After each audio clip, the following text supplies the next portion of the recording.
Take सम्मेलन को आज संबोधित करेंगे पीएम मोदी। मार्क जुकरबर्ग और टिम कुक भी होंगे शामिल।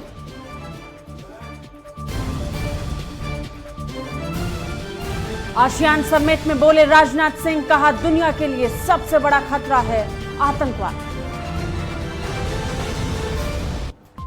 आज से 3 दिवसीय दौरे पर मुख्यमंत्री योगी आदित्यनाथ। गोरखपुर का करेंगे दौरा, बलिया और वाराणसी में जाएंगे मुख्यमंत्री योगी। समाजवादी पार्टी पर मायावती का हमला, कहा पार्टी में टूट। समाजवादी पार्टी की साजिश, दलित विरोधी है समाजवादी पार्टी।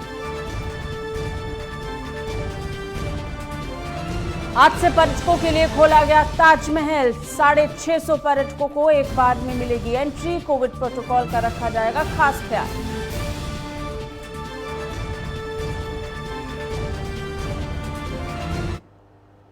वंदे मातरम, आप देख रहे हैं यूपी लाइव। आपके साथ मैं हूं सांची त्यागी। बुलेटिन की शुरुआत उत्तर प्रदेश के इस वक्त की बड़ी खबर से करेंगे। समाजवादी पार्टी पर मायावती का बड़ा हमला निकलकर सामने आया। आपको बता दें, पार्टी में टूट समाजवादी पार्टी की साजिश है, यह कहना है मायावती का। आपको बता दें, जिस तरीके से बागी 9 विधायकों ने मुलाकात अखिलेश यादव के साथ की, उसके बाद उत्तर प्रदेश की सियासत गर्माती हुई, वो भी तब जब ठीक कुछ महीनों बाद चुनाव उत्तर प्रदेश में होने वाले हैं।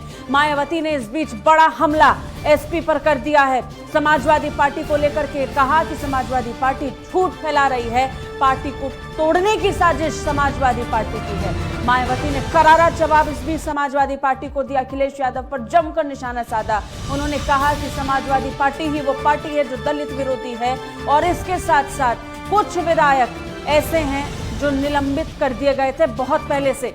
मायावती की तरफ से जवाब अब कल के समीकरण के बाद निकलकर सामने आया, जब हमने देखा पूरा घटनाक्रम पूरे देश के सामने, पूरा उत्तर प्रदेश देख रहा था, जब बीएसपी के 9 बागी विधायक सपा प्रमुख अखिलेश यादव से मिलने के लिए पहुंचे थे। अटकलें और क्यासों का सिलसिला तेज हो चुका था, और इस बीच अंदाजा यही कि हो सकता है वो बागी विधायक सपा में शामिल हो जाएं। लेकिन इन सब के बीच आज मायावती ने जवाब दिया और कहा कि उनमें से कुछ विधायक तो पहले से ही निलंबित थे। लेकिन जिस बीच समाजवादी पार्टी का जिक्र करते हैं, तो समाजवादी पार्टी वो पार्टी है जो दलित विरोधी है। सपा का चाल, चरित्र और चेहरा दलित विरोधी है, ये कहना है मायावती का। इस बीच ज्यादा जानकारी के साथ हमारे सहयोगी राजकुमार चौधरी जुड़ गए हैं, उनसे बात करेंगे। राजकुमार, बड़ा बयान मायावती ने दिया। कल का घटनाक्रम कयासों और अटकलों के बीच में निकलकर सामने आया, जब इस बात को लेकर अंदाजा बहुत प्रबल था कि हो सकता है बीएसपी के ये बागी विधायक सपा में शामिल हो जाएं। लेकिन इन सब के बीच आज की ये स्टेटमेंट जो मायावती ने जारी की, क्या मायने हैं इसके?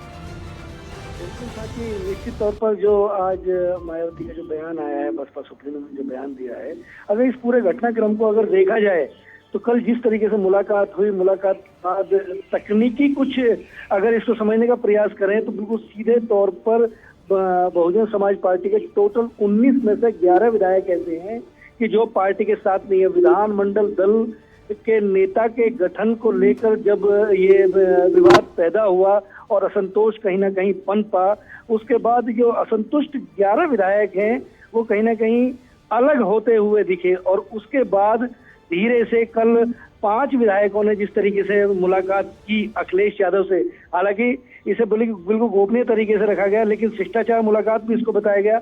उसके बाद विधानसभा अध्यक्ष से भी ये विधायक मिले हैं, और मिलने के बाद अलग दल के गठन की भी बात सामने आई। लेकिन मायावती का जो बिल्कुल स्पष्ट बयान है, क्योंकि अभी तक पार्टी ने विधायकों को निलंबित किया है, अभी तक बर्खास्त नहीं किया है। अभी उनकी 6 साल की जो सदस्यता होती है, अगर किसी संगठन में देखा जाए तो एक कार्यकर्ता जो होता है उसको 6 साल के लिए टर्मिनेट किया, मतलब अगर निलंबित जो किया है उसके बाद उनको एक नोटिस दिया गया है कि वो जवाब दें। जब टर्मिनेट हो जाएंगे, बर्खास्त हो जाएंगे, उसके बाद कहीं भी जाने का रास्ता एक बनता है। और बिल्कुल निश्चित तौर पर एक नए जो घटनाक्रम अब तक जो संभावना व्यक्त की जा रही थी कि विधानसभा चुनाव को लेकर 2022 के जो विधानसभा के चुनाव है उसमें सपा बसपा का गठबंधन हो सकता है, बिल्कुल इसके बाद सारे जो समीकरण है वो बिल्कुल ध्वस्त होते हुए दिख रहे हैं। राजकुमार, ये तो बहुत पहले ही ध्वस्त हो गया था। मायावती पहले ही ऐलान कर चुकी थी कि आने वाले समय में अकेले चुनाव लड़ेंगी। ये बुआ भतीजा वाला जो समीकरण बना था पिछले चुनाव में, वो खत्म होता हुआ पूरी तरीके से नजर आ रहा है। और कल तक जब हम इस बात का जिक्र कर रहे थे कि इस बात को लेकर अटकलें तेज हैं कि वो बागी विधायक सपा में शामिल हो सकते हैं, तो सपा की तरफ से अभी तक कोई भी चीज क्लियर नहीं थी। खुद अखिलेश यादव ने कोई क्लैरिटी पूरे मामले को लेकर कल तक को लेकर नहीं दी, उसको शिष्टाचार भेंट बता दिया। लेकिन इन सब के बीच मायावती के ये एक के बाद एक ट्वीट आना क्या मोहर लगा रही है कल के समीकरण पर कि समाजवादी पार्टी ने बीएसपी को तोड़ने की साजिश रची है? राजकुमार, सांची, खेल बेसिकली अल्पसंख्यक वोटों का है। जिनको अल्पसंख्यक वोट हैं उनका मुस्लिम मतदाताओं को किस तरीके से अपनी तरफ रिझाया जाए। जो विधायक हैं उन विधायकों में से कई विधायक ऐसे हैं जो मुस्लिम समुदाय से बिलोंग करते हैं और वही उसकी अगवानी कर रहे हैं। असलम साइनी जो उसके दल के नेता हैं, कहीं ना कहीं असंतुष्टों को वही लीड कर रहे हैं।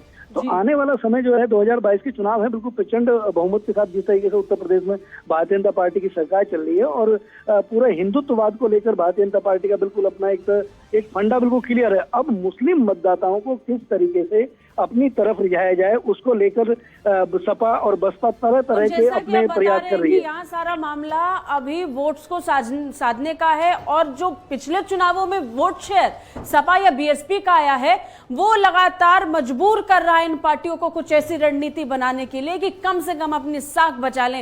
राजकुमार, बहुत बहुत शुक्रिया तमाम जानकारी के लिए, हमारे साथ जुड़ने के लिए।